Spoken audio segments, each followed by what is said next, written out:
এখান থেকে আমরা জিতেছি, জায়গাটার নাম্বার 9 এনেছিল। আর ইলেকশন হতে পারছেন শিকার, হ্যাঁ শিকার ওখানে এমপি আছেন না আপনি?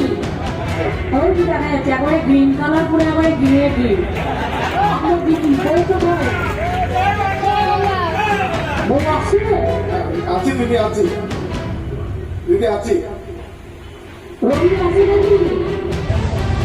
কারণ এবারে কুচবিহার জেলা থেকে আমরা লোকসভা নির্বাচনের সাংসদকে জয়ী করেছি এবং সেই সাংসদ সিতাই বিধানসভার তিনি বিধায়ক ছিলেন। স্বভাবতই সিতাই সম্পর্কে মাননীয় মুখ্যমন্ত্রীর আলাদা একটা নজর আছে এবং সেই কথা তিনি আজকের এই উদ্বোধনী অনুষ্ঠানের মধ্যে বলেছেন। Sponsored by বিশাল অ্যাম্পোরিয়াম। যুগ বদলেছে, বদলেছে জীবনের ধারা। তাই নিজের ঘরকে শৌখিনতায় মুড়ে ফেলতে চলে আসুন। Co-sponsored by